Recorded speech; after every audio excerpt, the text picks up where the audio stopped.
Sharing is caring. दोनों भाई नाश्ते की टेबल पर बैठे थे। प्रियंका, मेरा नाश्ता कहाँ है?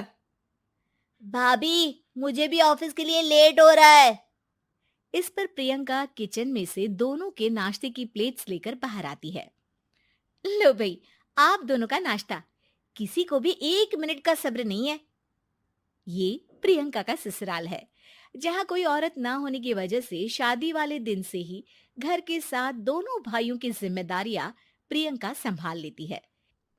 दोनों भाई शांति से नाश्ता कर रहे होते हैं कि अंकुश अपने भाई की प्लेट से पराठे का एक टुकड़ा उठा लेता है।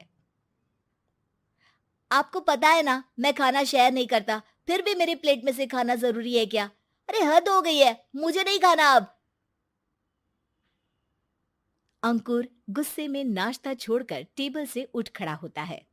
अरे, ये कैसा बिहेवियर है अंकुर? एक टुकड़ा ही तो है। एक हो या आधा, मुझे भूख लगी है तो ये सिर्फ मेरा ही है। उसे भी किसी के साथ शेयर करने बैठा तो भूखा नहीं रह जाऊंगा। अरे बाबा, ठीक है, अब इस पर भी लड़ाई। दूसरा बना देती हूँ, पर प्लीज ऐसे खाना बीच में छोड़कर मत जाओ। इससे अन्न का अपमान होता है।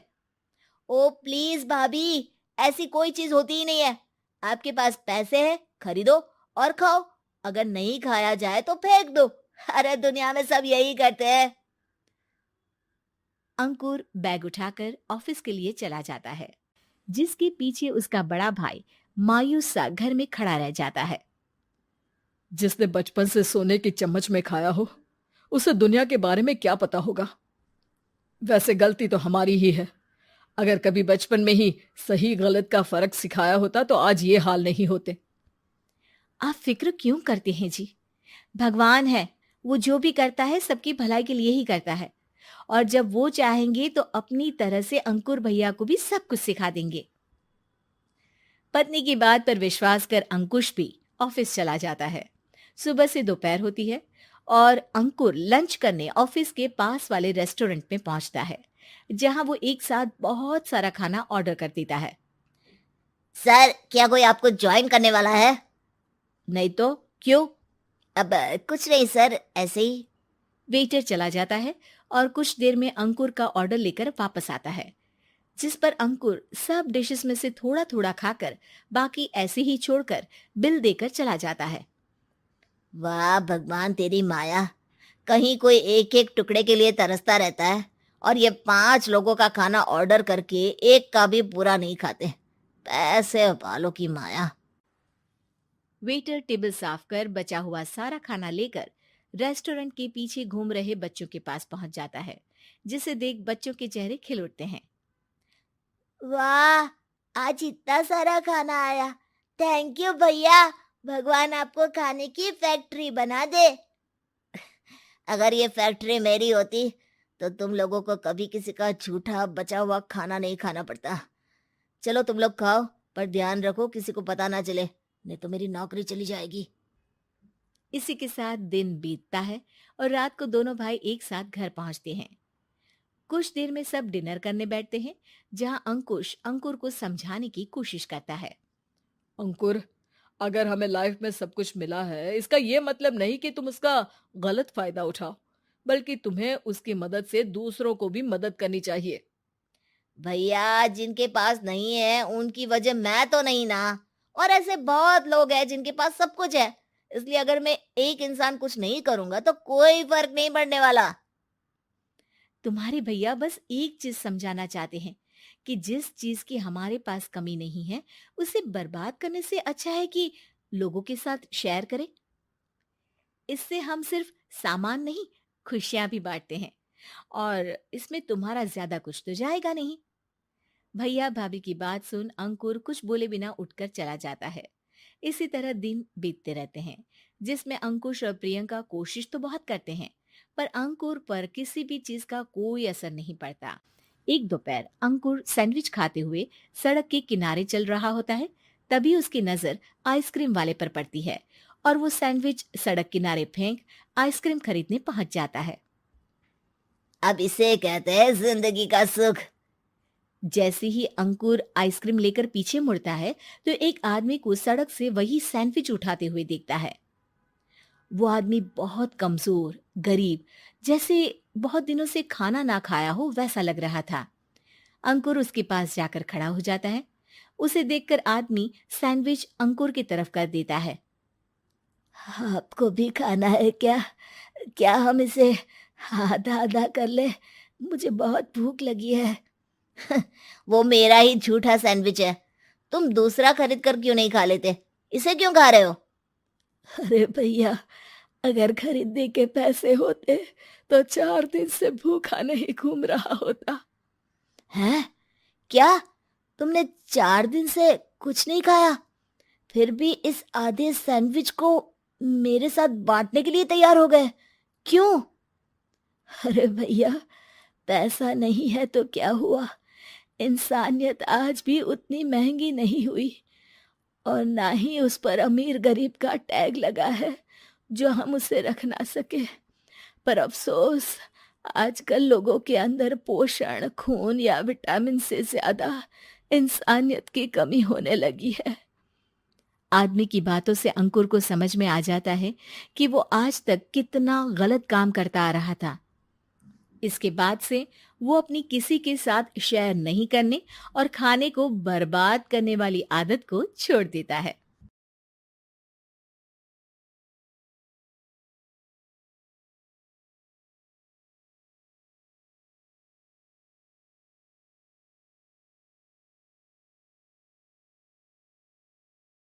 एक एक करके करो। अंजलि की शादी कर ससुराल पहुंचने के साथ ही उसकी सास के हुक्म शुरू हो जाते हैं। हो गई शादी, बस मौज खत्म, कल से जल्दी उठकर काम पर लग जाना है। अरे माँ आज ही यहाँ आई है, इसे सब समझने के लिए कुछ दिन तो दो। मेरे और बहू के बीच की बात है, तू घर के मामले में ना बोलियो। इस पर जतिन वहां से अपने कमरे में चला जाता है और सास अंजलि को काम की लिस्ट सुनाने लगती है। सुबह पहले घर की सफाई करनी है, फिर कपड़े धोने हैं, साथ में खाना भी बनाना है। एक की वजह से दूसरा काम रुकना नहीं चाहिए है। जी मम्मी जी, ठीक है। ये कहकर अंजलि अपने कमरे में चली जाती है। अंजलि, मम्मी हमेशा बोलती थी बहू आएगी तो उनका काम हल्का होगा, पर मुझे नहीं पता था कि वो काम हल्का करने की जगह टाल ही देंगी। कुछ नहीं होता, ये सब मैं अपने घर में भी तो करती थी, मुझे आदत है, कोई दिक्कत नहीं होगी। ठीक है, पर अगर कुछ हो तो बता देना। दोनों सो जाते हैं और अगली सुबह से अंजलि जल्दी उठ के सास के बताए कामों में जुट जाती है, जिसमें वो जैसे ही कपड़े धोने लगती है तो सास वहाँ आ जाती है।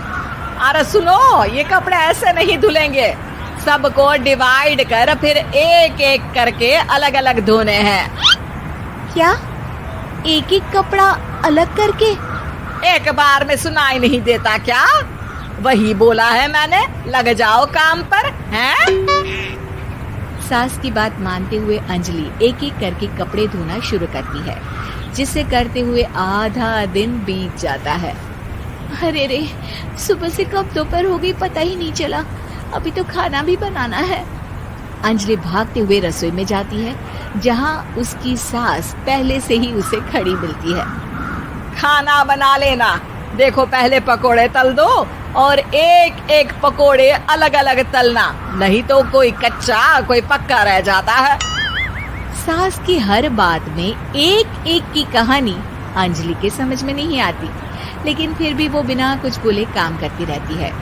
अगली सुबह फिर वही शुरू होता है और सास एक बार फिर खाने के समय रसोई में आती है। आज क्या बन रहा है, हैं? वो जतिन ने भिंडी की सब्जी, रोटी और धनिये की चटनी बोली है, इसलिए वही बना रही हूँ। अरे वाह जी वाह, बढ़िया है, पर भिंडी एक एक करके धोना, फिर टोवेल से पोंछकर एक एक करके ही काटना, साथ ही धनिये की पत्ती भी एक एक करके ही धोना। अरे पर मम्मी जी। अरे क्या पर, सफाई का ध्यान रखना आता भी है या नहीं, हैं?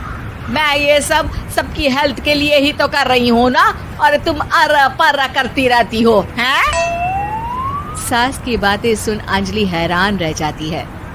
मैं तो सिर्फ सोचती थी कि जानबूझकर मेरा काम बढ़ाने के लिए ये सब करती हैं, पर ये तो काम बढ़ाने के साथ परेशान भी करना चाहती हैं।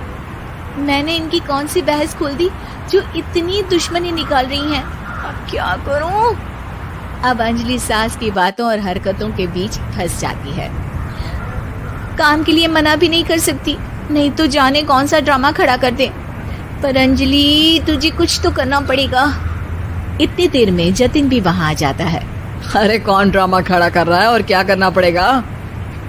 जतिन की बात सुन अंजलि सोच में पड़ जाती है। इन्हें सच बताऊं या नहीं? पर अगर ये गुस्सा हो गए तो?